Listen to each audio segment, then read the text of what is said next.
Hi everyone, do you like me in my kaftan?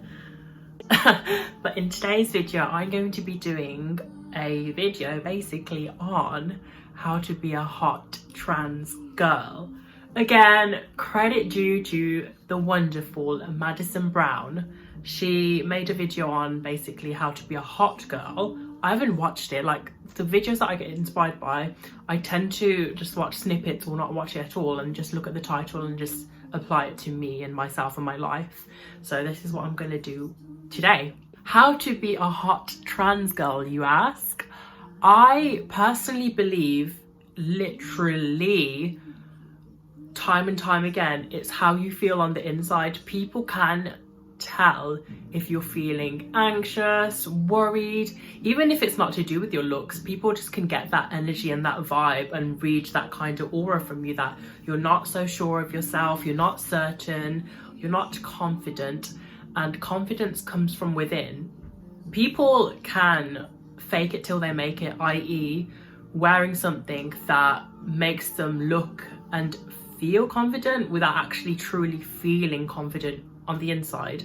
Confidence isn't something that happens overnight. One day you can't just sleep and then one day decide to be confident. It doesn't work like that.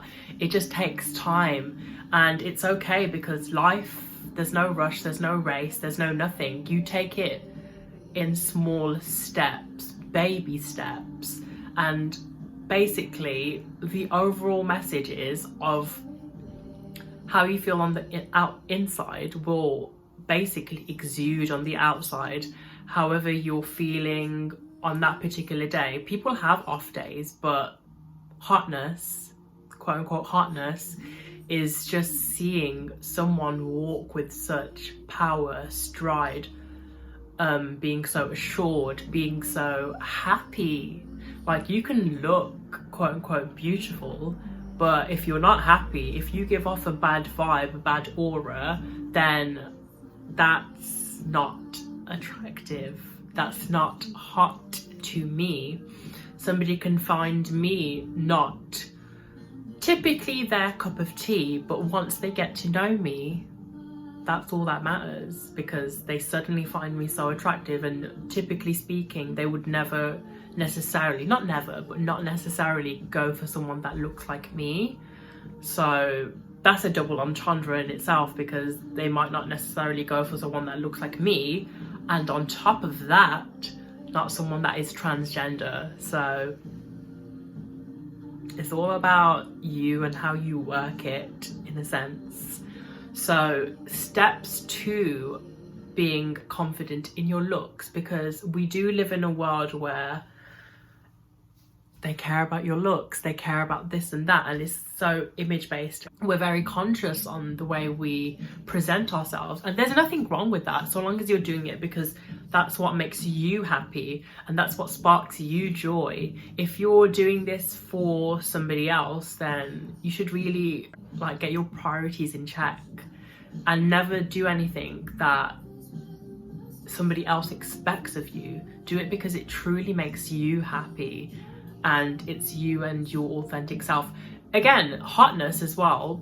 People can tell if you're just wearing this and that, doing this and that because it's in the mainstream. It's what a lot of people consider attractive, and they can tell when you're just performing, in a sense.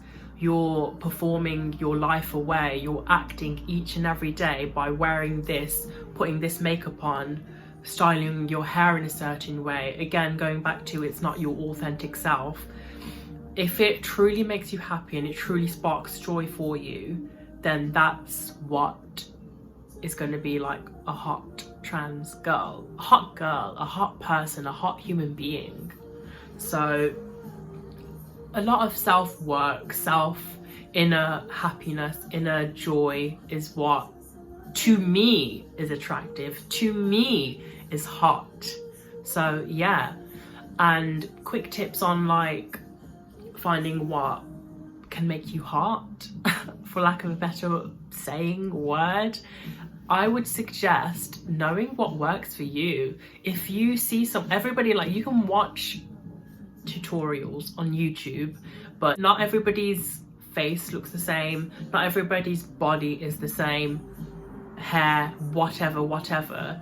So take everything with a pinch of salt and apply it to yourself. See what works for you and what doesn't, and see what angles work for you, what this and that works for you.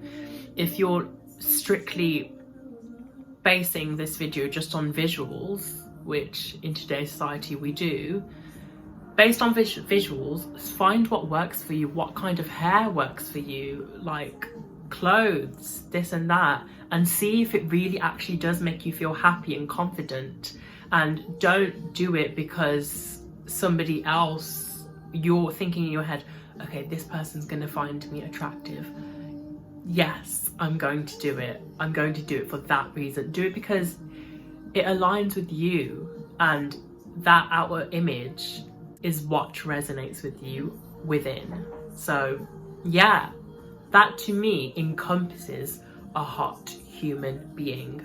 With trans girls especially, we feel the need to conform to the norms and the normalities of society in terms of like being passable, having passing privilege, which is what a lot of trans girls get really caught up in, feel the need to overcompensate, literally wear tons of makeup to hide the fact that they have a 5 o'clock shadow. There's so much pressure on us to look a certain way, especially with like the Kardashian Jenner clan out there, Nikita Dragon, trans girl like example, having this literal unrealistic body. And because we're trans, it's like a double whammy, that we're trying to overcompensate for the fact that we weren't born naturally a woman, and we're trying to attain this body standard type that's out there, and that's literally like blowing the fuck up, because that's what we consider normal in today's society. So yeah, it's quite like shitty, I guess, but you do what you gotta do. If that again, it's not me trying to shit on them, because if that's what you consider beautiful, just like look why you do. Is it because a lot of people like it, or do you actually like that kind of physique, that kind of look? There's nothing wrong with having an aesthetic, there's nothing wrong with that, so long as you truly enjoy that aesthetic, then that's all that counts, that's all, you know. Yeah, so just literally do what makes you happy. Find an aesthetic that actually resonates with you. Don't base it off of like what you deem might get you attention, might get you likes, approval, etc. Maybe dabble with androgyny, especially if you're trans. Go through androgyny, not necessarily like the extremes of like having facial hair and wearing makeup and all that, if that's too much for you, but mix the norms of wearing like quote unquote male clothing with female clothing. Mix the two, blend the two. Androgyny is one of the most attractive things in this world to me. So just blur the lines and yeah, be your true, authentic, happy self. And that will just like spark so much joy, not only for yourself, but for others, seeing you just living, breathing you. And that's how you be a hot trans girl. Just do it because it really makes you happy. Again, there's nothing wrong with wearing makeup, having an aesthetic, wearing this type of clothing versus that type of clothing. Just make sure you do it for you. Yeah, don't overcompensate. Don't do this and that because somebody else has drilled it into your mind, or society, or your family, whatever. Don't conform, don't do this and that. Again, bear in mind safety, etc. But yeah, being hot is a case-by-case thing. Not everybody's gonna find you hot, and that's okay. So I hope you enjoyed this video. Thank you guys so much for watching. Please subscribe, comment. Yes. Bye.